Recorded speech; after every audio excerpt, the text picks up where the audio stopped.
wa ala alihi wa sahbihi wa mawalah. Rabbi shrah li sadri wa yassir li amri wahlul 'uqdatam min lisani yafqahu qawli wasaddid lisani wahdi qalbi bihaqqi sayyidina Muhammadin sallallahu alaihi wasallam birahmatika ya arhamar rahimin. Yang saya hormati para habaib, para alim ulama, para kiai, para tokoh agama, tokoh masyarakat, wabil khusus yang telah hadir di tengah-tengah kita, guru-guru kita semua. Mudah-mudahan para habaib, para alim ulama, para asatid, guru-guru kita semua mudah-mudahan dipanjangkan usianya oleh Allah Subhanahu wa taala. Rezekinya diluaskan, hidupnya diberkahkan, putra-putrinya mudah-mudahan dijadikan sebagai putra-putri yang sholih dan sholihah. Amin ya Allah ya Rabbal alamin. Yang saya hormati pula aparatur pemerintah, baik sipil, TNI ataupun Polri-nya, wabil khusus aparatur pemerintah yang telah hadir di tengah-tengah kita. Mudah-mudahan aparatur pemerintah kita mudah-mudahan dalam menjalankan tugasnya diberikan amanah dan istiqomah oleh Allah Subhanahu wa taala. Amin ya Allah ya Rabbal alamin. Yang saya hormati pula keluarga besar daripada Kiai Haji Ahmadi bin Kiai Haji Iya bin Kiai Haji Ajroi bin Mbah Dalem Buyut Talimah, baik dari yang di sini di Cepetir ataupun dari keluarga besar Kiai Haji Iib Ibrahim dari Tambakan, yang alhamdulillah keluarganya telah sama-sama hadir di tengah-tengah kita, dan juga keluarga besar dari Kiai Haji Muhammad Miftahuddin dari Kampung Sukamanah, yang alhamdulillah juga keluarganya telah nampak hadir di tengah-tengah kita. Mudah-mudahan semua cucu cicit daripada keluarga besar Kiai Haji Ahmadi mudah-mudahan semuanya diberkahkan sama Allah. Mudah-mudahan cucu cicitnya menjadi kebanggaan bagi nenek-nenek moyangnya. Amin ya Allah ya Rabbal alamin. Yang saya hormati pula para hadirin, bapak-bapak, jamaah mutawassilin ataupun santri, mudah-mudahan wasilah kita kumpul di ini tempat mudah-mudahan mendatangkan rahmat daripada Allah Subhanahu wa taala. Mudah-mudahan kita diberikan ilmu yang bermanfaat. Amin ya Allah ya Rabbal alamin. Hadirin yang dirahmati oleh Allah Subhanahu wa taala, berkumpulnya kita di tempat yang mulia ini di dalam rangka apa ini? Memperingati haul daripada kakek kami tercinta Kiai Haji Samsul Hilal yang kedua. Mudah-mudahan kakek kami tercinta di alam kuburnya mudah-mudahan selalu ada di dalam nikmatnya Allah Subhanahu wa taala. Kuburannya dilapangkan, kuburannya dijadikan sebagai bagian dari taman-taman surganya Allah Subhanahu wa taala. Amin ya Allah ya Rabbal alamin.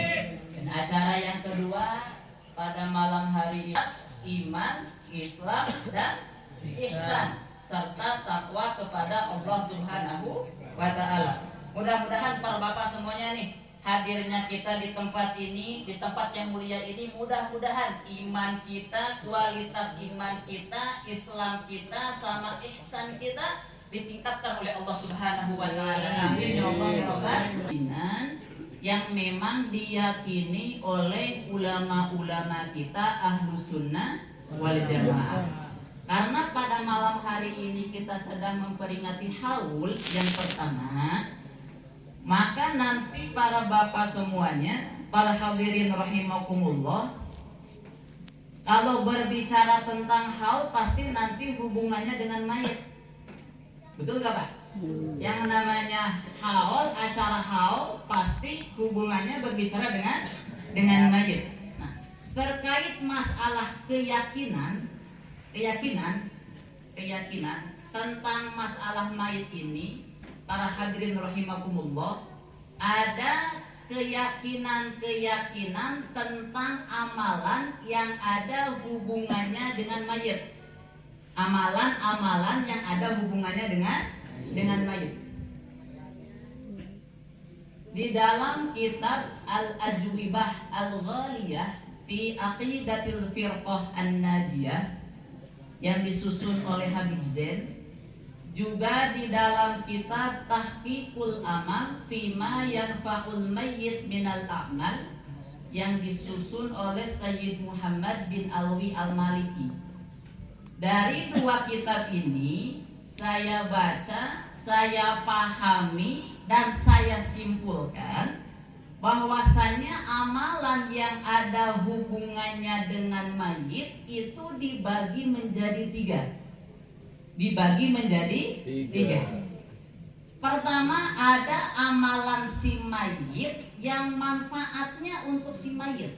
Pertama tuh, amalan si mayit yang manfaatnya kembali kepada si mayit. Ada yang kedua, amalan si mayit yang manfaatnya untuk orang lain yang masih hidup.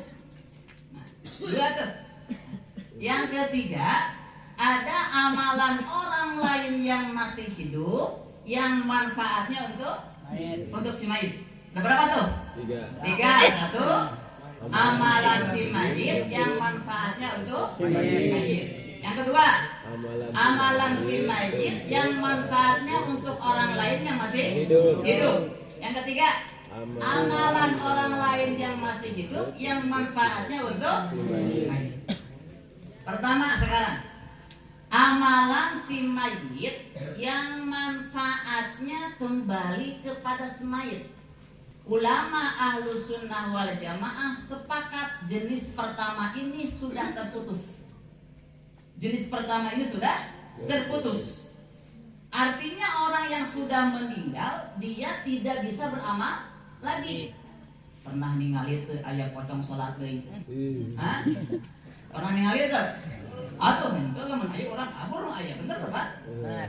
Nah, dan inilah jenis pertama inilah para bapak semuanya yang dimaksudkan di dalam hadis Nabi, idza mata ibnu Adam in qata'a amaluhu. Ketika ada seseorang meninggal, maka putuslah amalnya. Amal yang mana dulu? Bukan amal jenis yang kedua, bukan amal jenis yang ketiga, tapi amal jenis yang pertama, yaitu amalan si mayit yang manfaatnya kembali kepada si mayit. Karena kalau orang sudah meninggal itu, dia sudah tidak ditaklif lagi. Artinya dia tidak beramal lagi untuk menambah pahala, tidak bisa. Makanya kata Sayyid Alwi Al-Maliki, wa hadza amrun dhahirun. Orang meninggal gak bisa beramal lagi, itu udah jelas. Yang namanya orang meninggal pasti tidak bisa beramal lagi. Agak bisa sholat lagi, agak bisa puasa lagi, agak bisa sedekah lagi, dan lain sebagainya. Ini jadi jenis pertama ini sepakat ulama sudah terputus. Ada lagi yang kedua.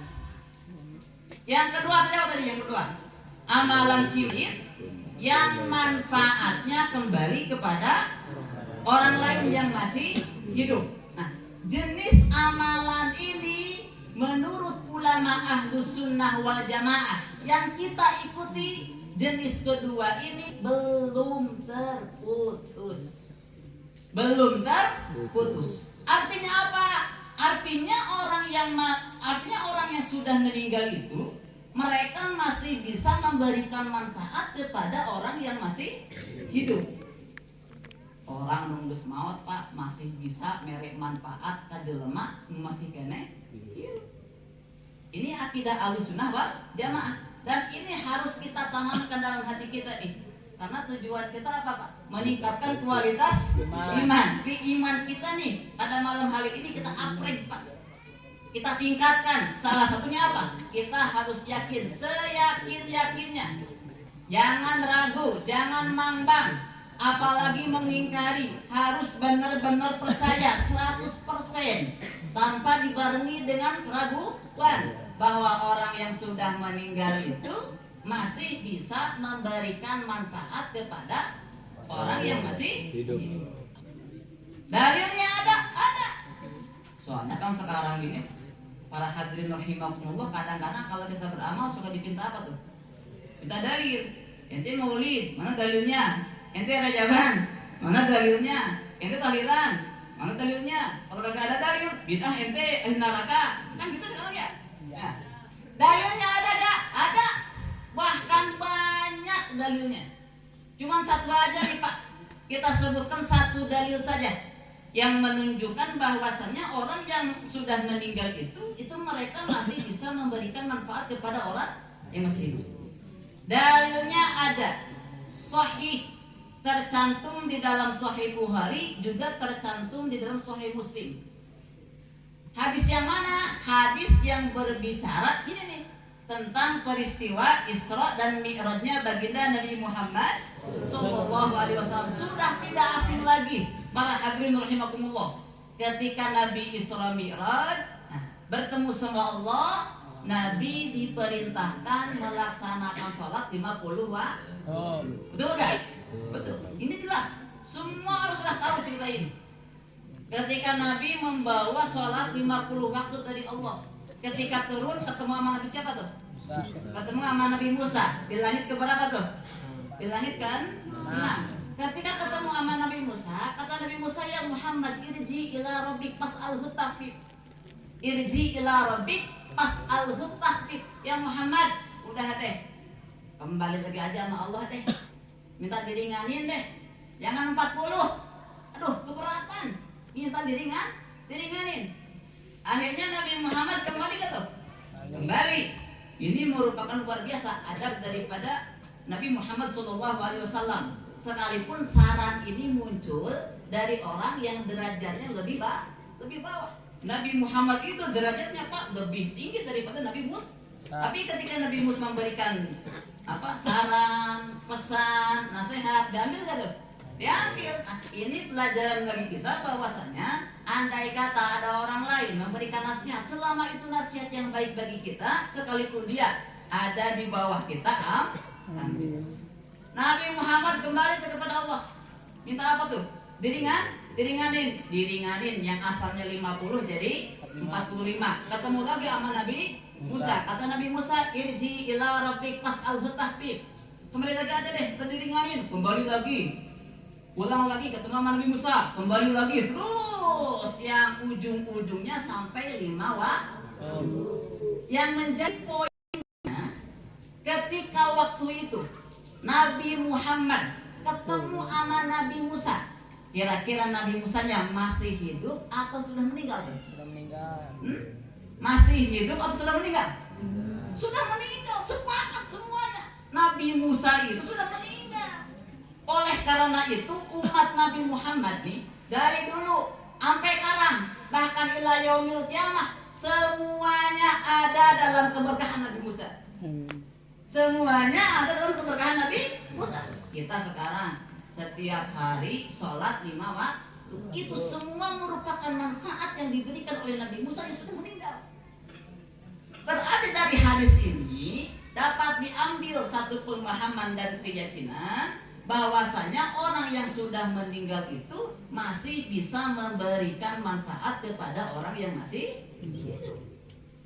Bahkan kata Imam Al-Haddad, kata beliau, innal amwata aktsaru naf'an lil ahya'i minhum lakum. Innal amwata, sesungguhnya orang yang sudah meninggal itu aktsaru naf'an, lebih banyak memberikan manfaat, lil ahya'i, kepada orang yang masih hidup, minhum, daripada orang yang masih hidup memberikan manfaat lahum, kepada orang yang sudah meninggal. Kalau banding-banding ini antara manfaat yang diberikan oleh orang yang masih hidup kepada orang yang sudah meninggal, itu masih jauh lebih banyak manfaat yang diberikan oleh orang yang sudah meninggal untuk orang yang masih hidup. Alasannya apa? Kata Imam Al-Haddad, li annahum masyghuluna anhum bihammir rizqi. Karena orang yang masih hidup itu dia bukan hanya mikirin keluarganya yang sudah meninggal, mikirin rizki lah, mikirin cari uang lah, betul gak? Mikirin anak sekolah lah, mikirin apa lagi tuh? Tunggangan lah, mikirin apa lagi tuh? Cicilan lah, mikirin sawah lah, mikirin maju lah. Jadi banyak pikiran tuh dalam otaknya, sehingga durasi waktu untuk mengingat keluarganya yang sudah meninggal sedikit. Bahkan ayah dalam setahun sekali, bener deh, setahun sekali ikuti doang, jarah. Selain di dunia, jarah setahun nanti. Hah? Ayah nih kita ayah. Dia kecepanan belum? Ayah nih kecepanan lagi. Belum, Pak. Tapi orang yang sudah meninggal itu, para bapak semuanya, mereka udah gak mikirin rezeki lagi, enggak mikirin anak punya apa, enggak mikirin beras lagi, udah gak mikirin sawah lagi, udah gak mikirin cicilan lagi. Yang mereka pikirkan hanya amal soleh mereka, sehingga durasi waktu untuk mengingat keluarganya yang masih hidup itu lebih banyak. Oleh karena itu, para bapak semuanya, kita harus yakin, seyakin-yakinnya bahwasanya orang yang sudah meninggal itu masih bisa memberikan manfaat kepada orang yang masih hidup. Bahkan kata Imam Al-Haddad lagi, sebagaimana yang dicantumkan oleh muridnya Syekh Ahmad Sajjar di dalam kitab Tathbitul Fuad, kata Imam Al-Haddad, ahlul barzakhi minal awliya'i fi hadratillahi, faman tawajjaha ilaihim tawajjahu ilaihi. Kata Imam Al-Haddad, ahlul barzakhi minal awliya'i fi hadratillahi, para wali-wali Allah di alam barzakh itu mereka semua ada di dalam hadrahnya Allah. Faman tawajjaha ilaihim, siapa orang yang menghadap, tawajjuh kepada para wali, tawajjahu ilaihi, maka para wali akan menghadap kepadanya. Para wali akan menghadap kepadanya. Mana anak tawajjuh? Tawajjuh itu apa? Tawajjuh itu menghadap itu apa? Kita menghadap kepada para wali. Maksudnya apa? Para wali menghadap kepada kita. Maksudnya apa? Diperjelas lagi oleh muridnya Syekh Ahmad Sajjar, paman tawajjaha ilaihim bil mahabbah, siapa orang yang tawajuh kepada para wali, menghadap kepada para wali, bil mahabbah, dengan rasa cinta, dengan mahabbah dalam hatinya, cinta sama wali, tawajjahu ilaihi bi husuli matlubihi wa qada'i hawaijihi minallahi ta'ala, maka para wali akan menghadap kepadanya dengan cara memohonkan kepada Allah supaya hajat-hajatnya dikabulkan sama Allah. Berarti orang yang sudah meninggal masih bisa memberikan manfaat tuh, masih bisa mendoakan. Makanya kita sering ziarah kepada para wali itu ya.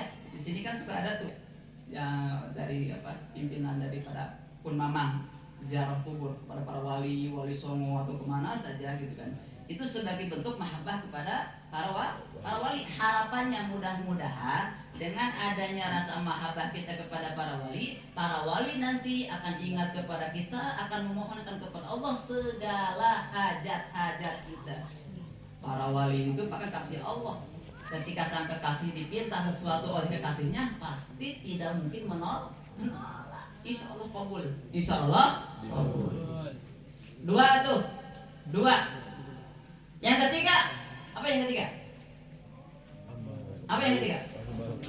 Orang yang masih hidup terus memberikan manfaat kepada orang yang sudah meninggal. Dan ini pun sama di dalam akidah Ahlus Sunnah wal Jamaah, belum terputus.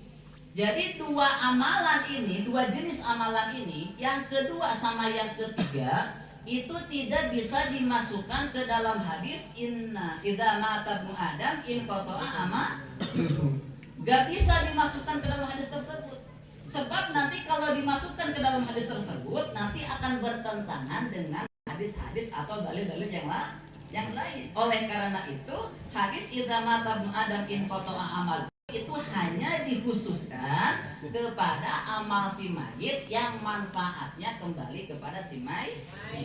Adapun amalan orang yang masih hidup yang manfaatnya untuk orang yang sudah meninggal ini sama sekali belum terputus. Sama sekali belum terputus. Makanya kan kita suka satu pasal hilang bila roti suka gitu. Bila ruhi. Betul enggak? Itu kan islam sahabat itu mengirimkan pahala kepada orang yang sudah meninggal. Akidah kita, Pak, keyakinan kita sampai. Bahkan semua ulama madhab, baik ulama-ulama madhab Hanafi, baik ulama-ulama madhab Maliki, baik ulama-ulama madhab Syafi'i, baik ulama-ulama madhab Hambali, semuanya sepakat bahwasanya orang yang masih hidup itu dia bisa memberikan manfaat atau pahala kepada orang yang sudah meninggal. Jelas Pak, itu ada referensinya ada. Dan ini dicantum, semuanya dicantum oleh Sayyid Muhammad bin Alwi al-Maliki di dalam kitabnya Tahqiqul Amal Fima Yanfa'ul Mayyit Minal A'mal. Bahkan bisa dicantumkan pendapat Imam Ibnu Taimiyah yang sering dijadikan apa tuh oleh sekelompok orang, atau pendapatnya Imam Ibnu Qayyim al-Jauziyah, yang dua ulama ini pun yang sering mereka ikuti, dua ulama ini pun itu sepakat bahwasanya orang yang masih hidup masih bisa memberikan manfaat kepada orang yang sudah meninggal.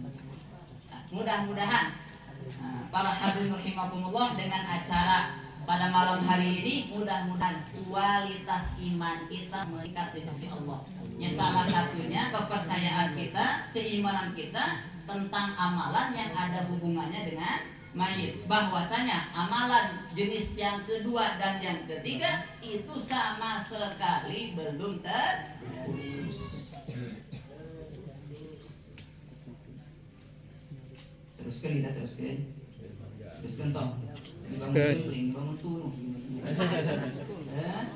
Bangun taruh. Orang itu bisa ngalucu kan dawahna, bisa ngalucu jadi lamun besar itu sesuai gitu. Yos. Iya.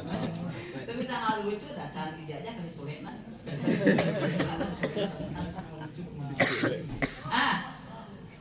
Teruskan ya, teruskan. Teruskan dong. Ayo. Salit deh. Yang kedua, acara kita pada malam hari ini adalah memperingati Isra Mi'raj. Yang salah satu tujuannya ini setelah meningkatkan kualitas iman juga meningkatkan kualitas Islam. Islam sederhananya amaliyah dohir. Amaliyah dohir, perbuatan dohir.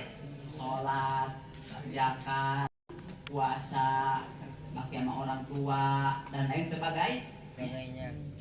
Nah, mudah-mudahan acara pada malam hari ini nih bisa meningkatkan kualitas Islam kita, amaliyah dohir kita, terutama amaliyah dohir sholat. Karena kan hasil daripada Isra Mi'raj itu adalah sholat. Terkait sholat ini kita tingkatkan tentang amaliyah sholat kita, para hadirin rahimahullah. Terkait sholat, manusia itu ketika dihubungkan dengan melaksanakan sholat, maka manusia dibagi menjadi tiga. Sekali lagi, manusia apabila dihubungkan dengan melaksanakan sholat, maka manusia itu ada tiga. Sekurang-kurangnya ada tiga. Satu, ada orang yang mendawamkan sholat. Mendawamkan sholat. Hal ini berdasarkan firman Allah, alladzina hum ala sholatihim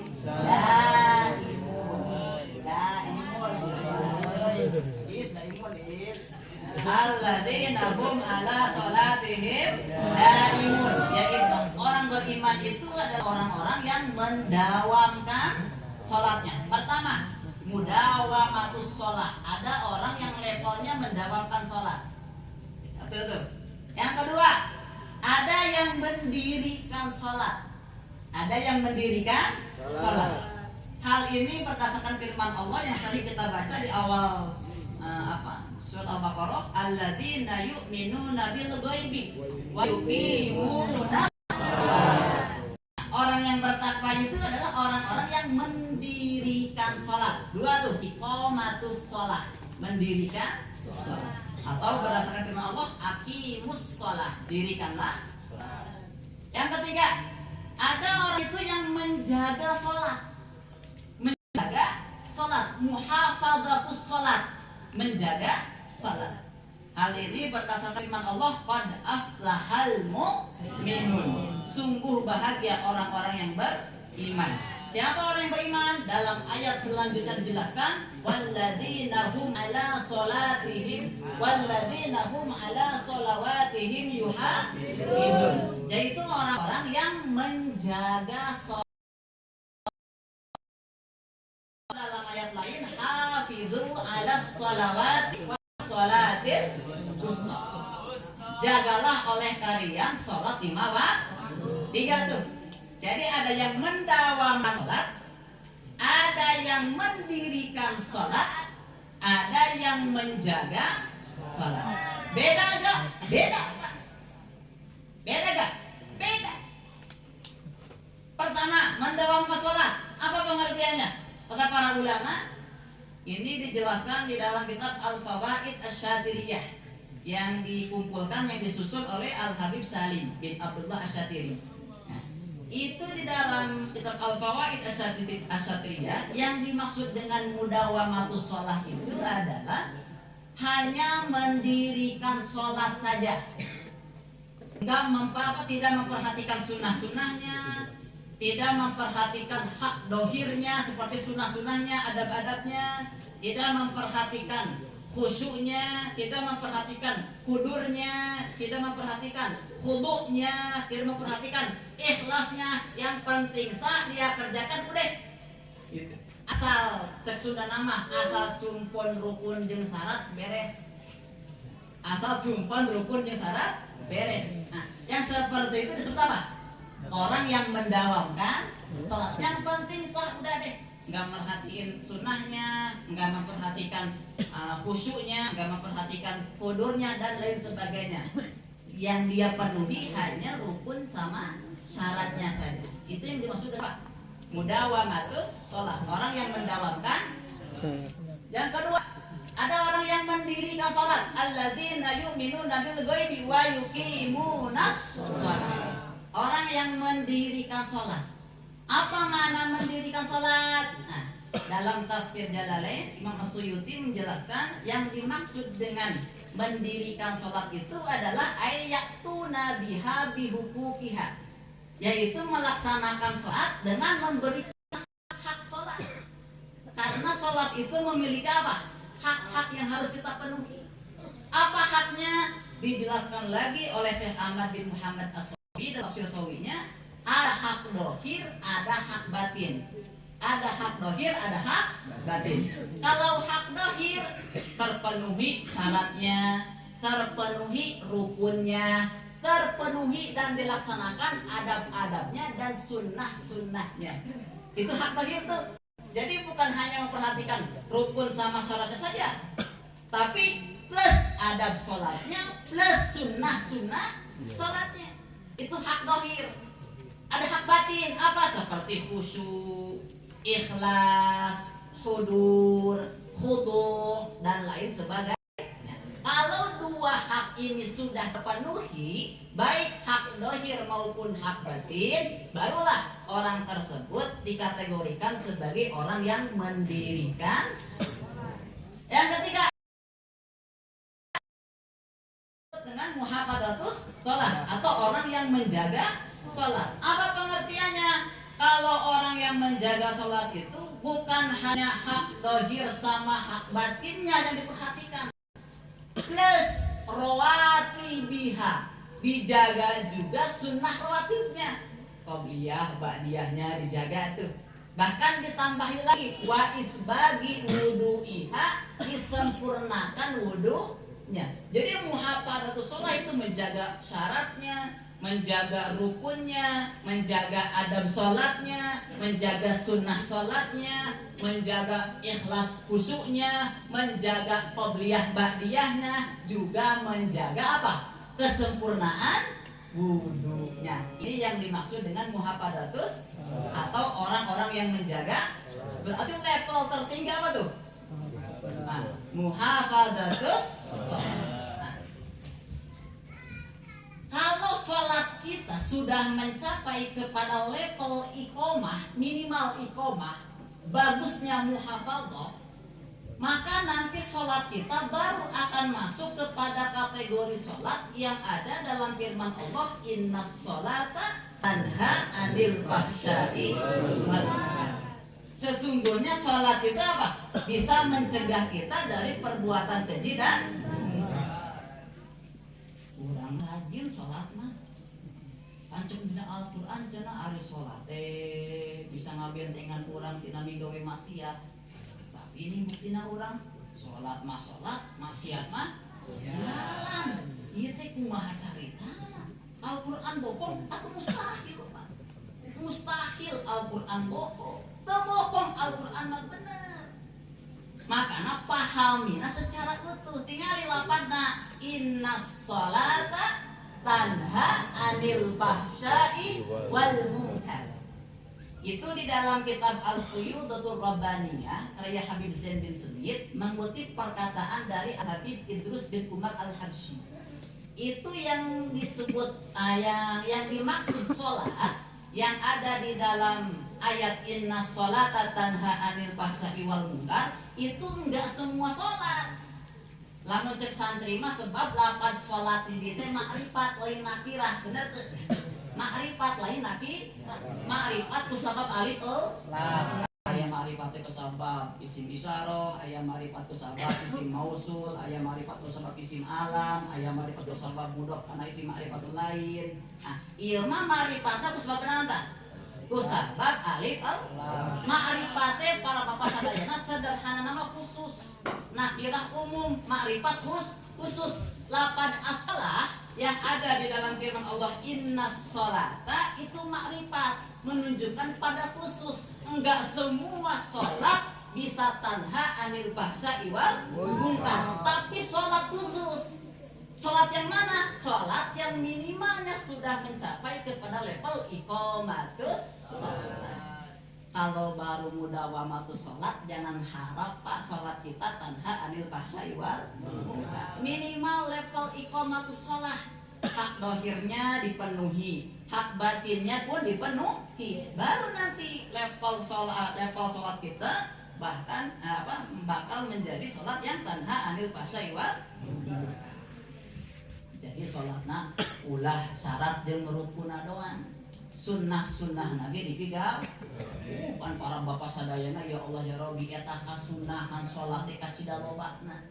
Bahkan Habib Sa'ad sampai bikin kitab khusus anu berbicara tentang kasunnahan sholat. Jumlahna aya 500 kasunnahan sholat. Bahkan sebagian ulama teh aya nyarioskeun 600 kasunnahan sholat. Bahkan ayat sebagian di ulama nyarioskeun kasunahan sholat jumlahna aya 1000 kasunahan. 1000 Pak. Urang lamun migawe barak sunahan tah. Hah? Barak pisan urang migawe sholat Pak. Deui urang aja. Deui urang mah. Padahal Pak apa sadena ya Allah ya Allah bisa 1000 kasunahan sholat. 1000. Kok berapa? Oh Pak kasunahan sholat teh. Sabenerna mah urang geus digawe ngan kadang-kadang urang teu apal. Kadang-kadang teu apal. Contoh kita ulang lamun sholat punten banyak ada mau gerakan sekali.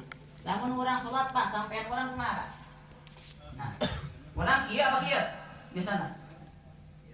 Nah, dirapatkan apa direnggangkeun biasana? Dirangkeun. Para bapak sadayana eta kita sudah iya itu kumaha carita. Campur.